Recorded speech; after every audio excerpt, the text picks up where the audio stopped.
TGIF, man. I know you love that expression. That drives me. TGIF, Happy Hump Day. Can you believe they named a restaurant after that? I mean, there's actually, I mean, they weren't called Fridays. They were called TGIFs at one point. I mean, it's maddening. See, I really need to do some Zen stuff or to burn candles to relax. You can't let this get to you, dude. And because I know I hit you with TGIF. So anyway, let's set me up. You right off you knew you were going there. You did it on purpose.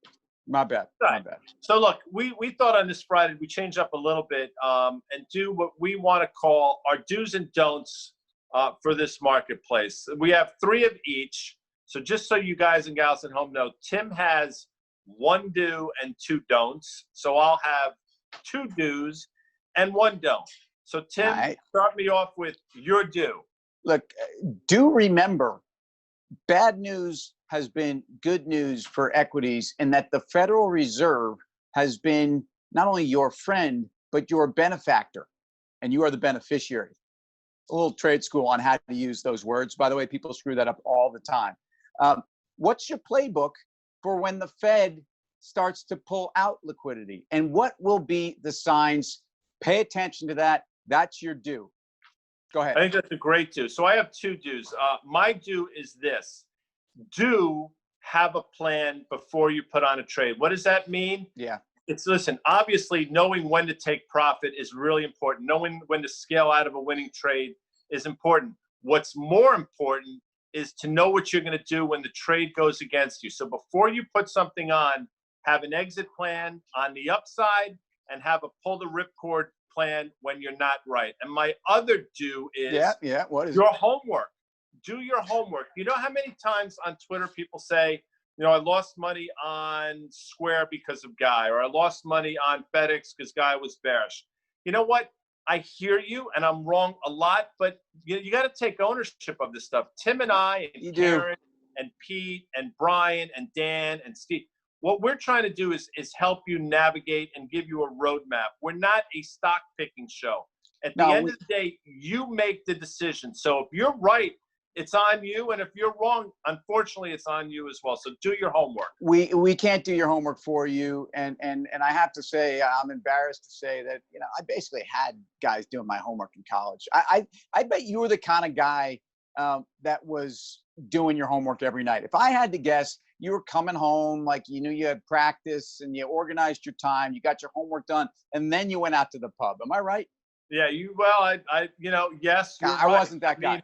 But let's put it this way. I mean, we're in the same spot, so good on you, as they say, right? I mean, you had a blast, and I'm busy. I was out there in Lao, as the Georgetown kids say, doing my homework. So, all right, so don't waste your energy in areas you might not need to, which is collegiate homework, but certainly in the market. So let's talk about don'ts. And to me, we talk about investments, or being an investor versus being a trader.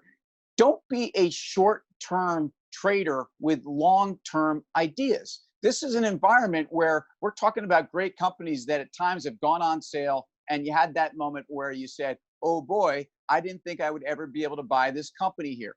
So if you're going to buy a Disney, you're not trading it based upon whether they're rolling out fully in Orlando this month or in 4 months. It's really not the reason why you own Disney. And I use that as an example because that to me is a company that's had a lot of short-term news flow, but ultimately is very much of a long-term holding. It's a core long-term holding of mine. Here's the next don't.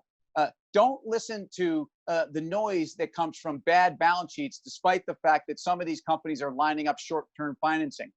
Do invest in the best balance sheets in the business. So we arguably are still in the early stages of a credit fallout. There's no question to me credit is getting worse. I want to invest in the best of breed. So don't be fooled by the noise around bad balance sheets and companies that are looking to raise short-term funding, but we're in bad shape coming into this because you can be sure they're going to be in worse shape coming out of it. What's your final thought? It's interesting. My final thought is this. All these do's, and it got me thinking a lot about ELO, which, by the way, in my opinion, is one of the top 15 bands of all time. The song Do Ya is a great song. I know you're not a big Jeff Lynne guy. No, I got to be a huge ELO I got time fan. for ELO. You know, we covered Living Thing in one of my bands. And by the way, I brought some vinyl. So on the way out, we're gonna pick an album. So go ahead, though. So my only don't is this: don't be emotional. And I understand human beings are emotional creatures, and I understand that when the trade is going great, you're excited, and when the trade is going bad, it's really, really depressing. But you got to try to take emotion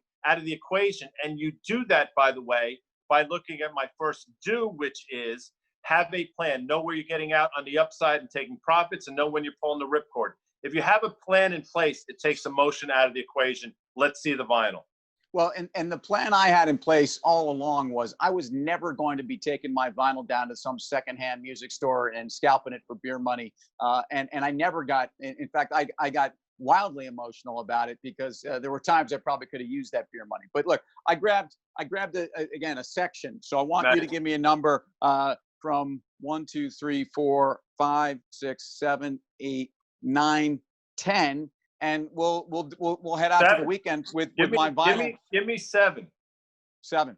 1, 2, 3, 4, 5, 6, 7. And by the way, I grabbed them towards the end of the alphabet. So there's some strange stuff down there. Oh my! All right, ZZ Top. Wow, that's an album you talk about. Deguela. I'd say twice a month that album comes up in the context of Tim likes to ask Melissa Lee, what's the anomaly? What's the special thing about ZZ Top? And, for years she had no idea. And she's finally caught on to the fact that the only person in the band of 3 without a beard is named Frank Beard. Yeah. So let's run through. I mean, She Don't Love Me, She Loves My Automobile, which is a song I bet, women played the guy in high school. A Fool for Your Stockings. I mean, that's just a blues tune, dude. If you listen to that song, and these guys, their influences are Southwest blues. I mean, they are unbelievable. Cheap Sunglasses, probably the worst song on the album, but the one that got the most airplay. Look, ZZ Top, unfortunately, we've had this conversation before. Bands that were unbelievable in the 70s and were somewhat regrettable in the 80s. And I can't do that to our boys at ZZ Top because I like them too much. And they certainly didn't go Chicago on us in the 80s. But, Give Me All Your Lovin', that Afterburner stuff, it all sounded the same. And I just want to go back to the Tube Steak Boogie, my man. No, 100%. And I would say, I don't know this, I might have to look it up after our show, but if ZZ Top is not in the Rock and Roll Hall of Fame, they should be, despite their missteps in the decade of the 80s. My opinion. Yeah, look, I think they're there. And if they're not, we're going to take up a petition. But to Frank Beard and Dusty Gibbons and the boys, no, have a great Rhodes and Billy Gibbons. Right, as I said, I'm going to go crank up some Manic Mechanic and get on into my weekend, bro. Have a great weekend. I'll talk to you later. See you.